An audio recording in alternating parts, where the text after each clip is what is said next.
Morning, Chris. How's everything going today in your world? It's going great. Thanks for the time this morning. And you're always in beautiful San Diego. Yeah, I'm in San Diego, California, and baseball's happening. Summer's happening. It's great. Have you made it to a game yet? Yeah. I went to a game with the Padres and Cubs last night. It's awesome. Oh my gosh. Was that your first game back since literally the pandemic? No, I've got to a few, but not very many. You know, that every stadium's doing something different, but making little clusters of people and less attendance. But it's actually been kind of nice. No one's in front of you, no one's behind you. Oh my gosh, it sounds great. These little steps towards normalcy, they feel so fantastic. I mean, I remember just a few months ago, I had a beer in a glass, and simply just holding a glass in my hand was that, next level experience I hadn't had since, the whole COVID era started. So it's nice to get to baseball games, have beer in glasses. We're slowly getting better for sure. Yeah, even the first games of the season, you couldn't really go order something. Something had to come to you. Now you can go order something. So every time it kind of keeps changing, getting better. More things are opening up, and everybody's getting more excited about just getting the economy going again. Absolutely. And I know through the whole pandemic, White Labs has been working nonstop with just constantly innovating. I mean, that's your thing anyways. You're always looking for that next technology. But today's announcement you're looking to make is about Pure Pitch. And for everyone who's not familiar with Pure Pitch, give them a brief overview of, what White Labs Pure Pitch actually is. Well, that was an innovation that we released in 2014, a new way of making yeast and delivering yeast, growing yeast in film rather than the stainless steel. And we can capture the yeast in that film, and it breathes in that film. And there's no packaging step where there's introduction of oxygen, which hurts yeast, or potential contamination. And that was started really a long time ago when thinking about how we can make the best yeast, how can brewers get the best yeast, because that's going to make the best beer, and get it to them around the world. So when we started in 95, that was innovation too, born out of ideas of how do you make pitchable liquid yeast for home brewers and brewers. And then we just kept working on that and refining it. And so when we came out with Pure Pitch in 2014, that was exciting for us in terms of better yeast. And I always had that as a goal, not less expensive yeast to make or thinking about cost, thinking about what could be the best yeast. And as soon as we did that, I started thinking about, well, how can we make it better? And so in June of 2019, 2 years ago, we started working daily on the next generation of Pure Pitch, addressing what the brewers wanted, by asking questions, and what we wanted internally to make better yeast. That's fascinating. So how many brewers were you kind of reaching out to get their feedback on what you could do better? Well, for the first year and a half, and then the pandemic started, so that changed some things. We created a bunch of smaller teams that had about 20 different innovation projects going on, and so this was one of them, but this was the most active one that had all sorts of other teams working on a calculator and working on this and that. So last Thanksgiving, we started working with brewers mostly in San Diego and Asheville that we can get to. And then as things opened up in January, we were able to go to Texas and Canada and some other places and work with a lot of brewers to get their feedback, because this is all about making better yeast for them, improving our quality, same yeast, but improving it, and then also making it easier for them to use. So I want to take a step back for a sec. So obviously White Labs is always innovating. That's literally your thing. That's your tagline. But why in 2019 did you decide to want to dive deeper into making Pure Pitch even better? Well, it's ideas, it's customer feedback, it's our own team's ideas. And, these things always seem like they can happen a lot faster. But when you start, having a long list of things you want to do, it just takes longer than it seems, because you want to get it right. And this is the big reason why we wanted to talk to a lot of brewers before introducing it to the world, as we're doing this week, so we could take their ideas into account and make it the best possible. So we probably would have been earlier without the pandemic, because there's certain things we couldn't get in supplies and in-house, on-site working with people. But it also made it better in some ways, because we could focus with our teams that were working anyway, but with a downturn in the industry, obviously during the pandemic, we had some time to really focus. So what's some of the feedback you received from the brewers you spoke with, and what were you looking for when this version 2 of Pure Pitch? Well, one of the big things that people wanted, especially in the United States, was a cap. They didn't like the scissors, even though that really sealed the yeast in this pristine environment. So we spent a big part of it was how to get a cap, but we wanted to do more than a cap. But it does have a cap that you can open and use part of it and seal it back up again. It's got handles to make, be able to hold a whole bunch of them and get up a ladder.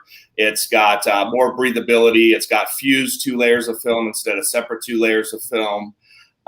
It's got a QR code on it that everybody knows how to use now after the pandemic. Right. We're like, people are going to know what to do with the QR code, but people know now. And it links you directly to the live QC that was done on the sample, along with some other information.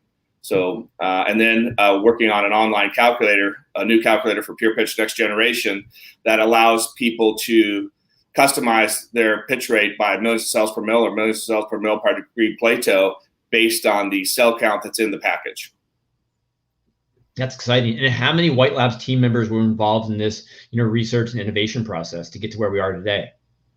We used a lot of people, and that was the focus of using our teams at White Labs, because we have so many different people, and getting them on the innovation projects besides a 1 or 2 person driven thing has really allowed us to do a lot better things, including our website and a whole bunch of other stuff we did during COVID. But we have an R&D team with Karen Fortman, who has a PhD in biochemistry and has a team there in R&D. But it's not just R&D. We have the lab managers, shipping people, production people, our brewer. It was a team of about 22 people. And that was across both of your locations? All 3, really. So San Diego, Asheville, and Copenhagen all participated. And with most of the work happening in San Diego, but on those daily meetings, there were people from Copenhagen and Asheville and trials in those locations too.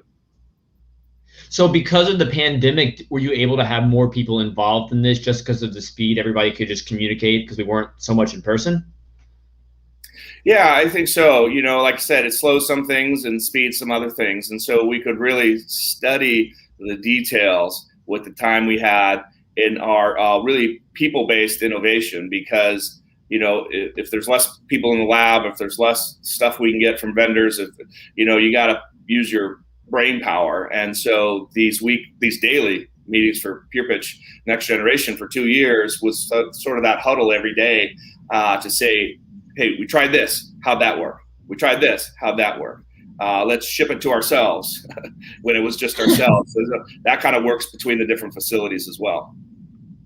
And have you been testing it at your brewery in Asheville, in San Diego? Yeah. So we got a brewery in Asheville, which is actually a brew pub, has a restaurant too. And then we got the brewery in San Diego with the tasting room. And so we're able to use the yeast ourselves, put the beers on tap, maybe can them, and monitor our own fermentations, but also get customer feedback on the beers themselves, because ultimately that's what yeast is all about, making great beer.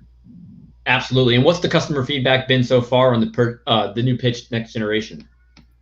Well, it's been a lot of fun. I think the people that we did the in-house trials with, sometimes we weren't able to be there, but usually we tried to be there because we also were working on some other things that are coming out after this. So this is not just it. We've got a bunch of other ways of using this yeast that we've been working with brewers in a new kind of system of using yeast, but we're still doing those trials. And so it was just, especially after the pandemic time of not seeing a lot of brewers, being able to get into a brewery, even if we're masked up and everything, it was just fun. It brought the innovation to another level, because then the brewers got excited.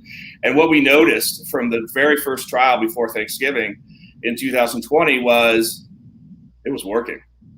So while we kept tweaking and we kept working on it, one thing that was consistent through every trial we did was excitement and, wow, I want to use this. When is it going to be available? And looking at that trial and error process, how many times did you go through that and it not work to get where you are today? Well, yeah, there's failures all the time in experiments and innovation, and sometimes you can just say, hey, is this ever going to work? Especially because we're trying to do something so difficult, not just set up a different packaging line. There's no packaging line, when we're growing the yeast in the film and then shipping it that way. So, and trying to get a cap onto the film like that. So, there was leaks, there was other things that go on. And so we wanted to make sure that part, before we started doing commercial trials, was solved. And it's been working great. We're focusing on 3 strains right now. California L Yeast, WP001, and WP066, the London Fog, because there are 2 yeast strains we make a lot of volume of. And so we can make in different reactors, because it's a completely different process to make pure pitch next generation. So to keep pure pitch going, we have to make 001 and 066 in the pure pitch vessels, and we have to make them in the pure pitch next generation vessels reactors. We use different names there, but and so we have another dozen strains that we're pretty close to releasing into pure pitch next generation as well. So what are you most excited about with regard to this announcement? Is there any certain aspect of pure pitch next generation you are most proud of?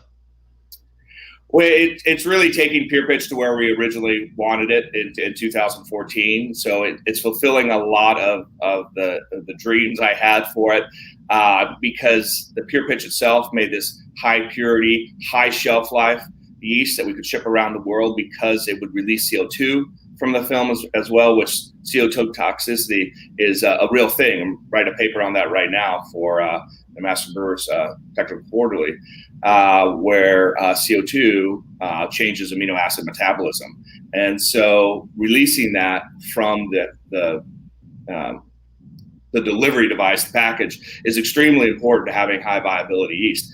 And by not packaging it through some kind of filler or something, we're not introducing oxygen either, just like you'd see in beer. We always talk about air pickup in packaging beer. And that also is damaging to yeast, because they want to do something with that oxygen. So by limiting the oxygen, by limiting the potential for contamination, and then giving a vehicle for the breathing, that was pure pitch. Now, pure pitch next generation has that same technology improved with different film construction and processes that we do at White Labs, with an easier to use format, with the handles, with the cap, and a really precise sizing to give brewers a real accurate pitching rate to what they want.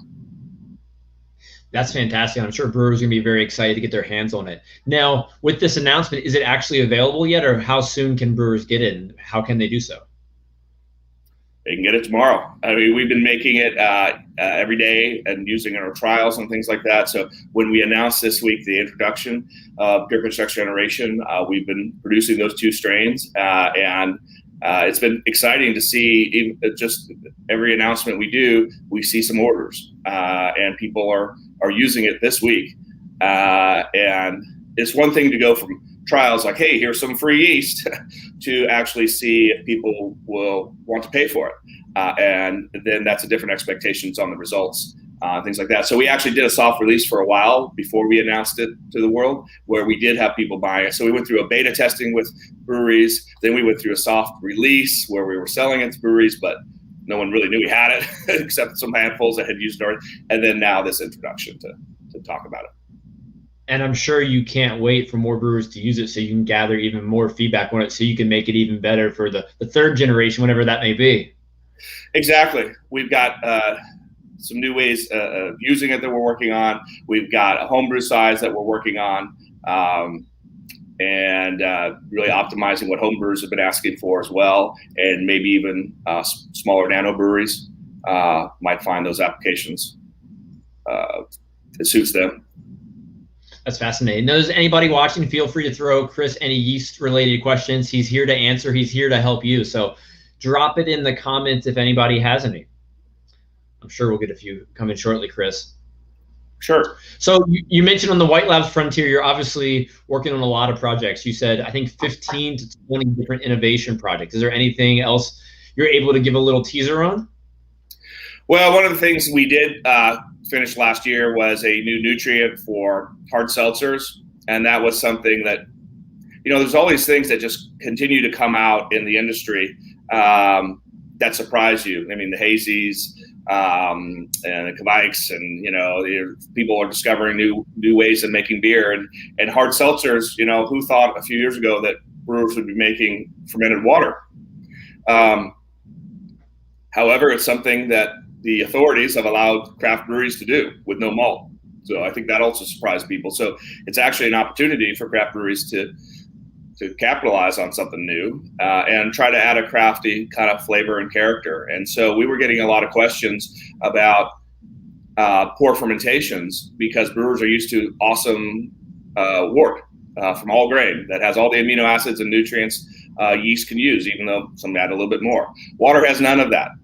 So it wasn't particularly the yeast strains that were a problem. It was the nutrient levels. You don't need to use a fuel alcohol yeast or something to make, which is what people were trying in the beginning to make hard seltzers. You need whatever yeast you have. It could be your California yeast that you're repitching from something else, or one of the other strains, as long as the nutrient profile is built up right. So by using a team to work on nutrients that work with water to give you a fast fermentation and the right flavors, because you don't want to have to scrub all these weird flavors out from poor yeast strains just because they go faster if you blend the nutrients right. So we released that in 2020, and that's been hard to keep up with, because it's we're making it and it's really popular. Looking ahead to like the future of craft beer and the trends that you predict, I mean, obviously we didn't see seltzer coming. Most of us didn't see hazies coming, Kveik as well. What do you think's the next frontier? Is there anything you're banking on at White Labs, or any personal predictions? We listen. We try to innovate the things we do, and we've been working on new yeast strains. We released several new yeast strains last year and already this year, so those take teams to do as well. But we're not creating these new styles and things like that. The credit goes to the brewers and the home brewers and the consumers that are asking for certain things. So what I can tell you is there are things that will come out in 2021 and 2022 that most people don't know of, including me. We don't know where those are going sometimes, but we try to pay attention, because it's easy just to go, oh, that's stupid, right? Hazies, who would drink that cloudy beer? Well, when I ask consumers, they tell me why and why they liked it. And it's been phenomenal growth for that style. And that was what I experienced when I entered the industry in the 90s. And there was no IPAs. It's harder to think about a craft beer industry with no IPAs, but there were pale ales. Obviously, Sierra Nevada had a 39, 40 IBU a pale ale, which kind of always shocked people. But, and the ambers were really popular. So when I started traveling around and this West Coast IPA was coming out of San Diego and the Northwest and things like that, people were going, "That's terrible. That's a terrible style." And I just kept getting that wherever I went, whether it was Colorado or the East Coast or somewhere else. "Oh, it's undrinkable. It's unbalanced." I was the 20-year-old consumer going, it's delicious. It's dry. It's amazing, right? Character, and it kept spreading, because consumers liked it. So I think it's important to listen. That was my lesson. I think that's how we attract new people to the craft beer industry. One of my frustrations, though, with regard to IPAs isn't how they taste, because they're fantastic. I'm a big fan of the West Coast IPA. But when you go to a brewery and you're looking at the menu and you don't know what kind of IPA you're getting into, they just have so-and-so IPA, and you don't know whether you're getting a West Coast, something New England that might be hazy, or who knows what you're going to get in your pint glass, unless you obviously know the brewery already. Yeah, and we see that as a brewery, when we have our IPAs on tap, they sell the fastest. And then hazy started selling the fastest. And people want to ask, what is the IPA? There's times we don't have any IPA because either we ran out or we're trying something different. We have a Hellas on tap right now that's delicious, but it took 8 weeks to make. And people get a little upset when there's not a range of IPAs. And then sure enough, we put some IPAs on and they sell really good. So, and then you're under pressure to make another one. So now we have a West Coast IPA along with our kind of Tabber IPA, and which is sort of the core IPA we make. And we have a hazy with different hazy strains. And then people really like that. But describing it is harder than it sounds, but there's so many talented craft brewers and artists and things in this industry that there's some neat descriptions sometimes. But I remember the first time I went in a tasting room here in San Diego. It was Ballast Point's little tasting room, and they had 2 IPAs on tap, and I was like, why would you have 2? Isn't one? I mean, so that sounds funny now, because of course you can make a whole bunch of different IPAs. They can all be West Coast style, but you can still be different. Different malt profiles, different hop profiles, different yeast. And now you throw in some hazy things, you throw in some other stuff. It just keeps going. Well, let's get away from the hazies and IPAs for a moment. Later today in Craft Beer Professionals, we have a presentation, kind of going into, can craft lagers compete with big beer? What are your thoughts on that and the future of craft lagers? Obviously, every brewer loves making a good lager, but what are your thoughts on the whole market, whether or not craft lagers can, stand a chance against bigger beer? It's interesting you say that, because I had a conversation about that with a brewer that I was at last night at the baseball game. And they said, hey, there's this brewery in town that has a craft, it's a lager, but it's a low calorie kind of lager. And they're like, it was really good, but that's $10 a 6-pack, and you can buy whatever mega a brewery's lager for half that or so. And so I think that the price point is a challenge on the lagers, and so probably that's certainly more difficult on the shelves, maybe in your own tap rooms and things like that. And the more craft message and story you can put into it, it doesn't have to be a low calorie lager, although I think all the top selling 3 beers in the United States are low calorie lagers, so it's something to look at. But like I said, we have a Helles on tap right now, super delicious. We tried to make it in the the Munich style and the really cold temperatures and long time, and certain malt profile, and use different yeast strains. And one yeast strain is from a Bach origin, and one is from a Munich Helles origin, and they're really different. And the Bach one tastes a little more malty in Bach. Not just the malt and hops, right? The malt and hops are identical in those 2 beers. And so here's a lager experience we're trying to give. A lot of brewers are making lagers. A lot of people that have been drinking IPAs for 20 years are kind of enjoying a lager selection from some of the breweries they know. They like the story. They like hanging out in the tap rooms, and they might find that they can have 1 or 2 extra lagers. Yeah, I think the story component is the fascinating part of that. While you do talk about like the price point of craft lagers, if you can connect with someone and they enjoy that Helles that you're making, which you're making me thirsty already, then I think you've got someone hooked. Yeah, and it's another way for the artists in this industry to experiment with the labels and the talking about the beers, the stories of the beers, which people in this industry do so well. The graphics. No, absolutely. Oh yeah, absolutely. Well, Chris, today's been fun. It doesn't appear we have any questions in the comment section. If anybody has a last minute question for Chris, feel free to throw it in there right now. I'm sure he'd love to answer it. But the announcement today about Pure Pitch Next Generation is super exciting. I know brewers will be very excited to start using it, and very excited to see how it works with their current beers, how it can make them even better, than how they can sell even more to the consumers on the other side of the bar. Yeah, that's great. Thanks. They can, obviously call White Labs and we can walk them through it. There's an online calculator on our Yeastman ordering site that also walks you through it, because it's a different size. It's really us listening to brewers say, how much yeast do we want? So each unit is designed to pitch 5 hectoliters at 7.5 million cells per mil. And so we made it small enough and modular enough that you can use a whole bunch of them, or use things, or really customize your pitch rate. You might say, I want 8 million cells per mil. Well, our calculator will tell you that. Or you want a certain million cells per mil per degree Plato. Our calculator will tell you that. So the small, easy to use, lightweight, and then modular to create your pitch rate was what we have attempted to release here. I think you're underselling that calculator. It sounds extremely valuable as well as part of this whole big announcement. Yeah, it was a big part of shaping the whole project, because it also led us certain directions of how the Pure Pitch Next Generation should itself be. So the calculator helped build the whole project.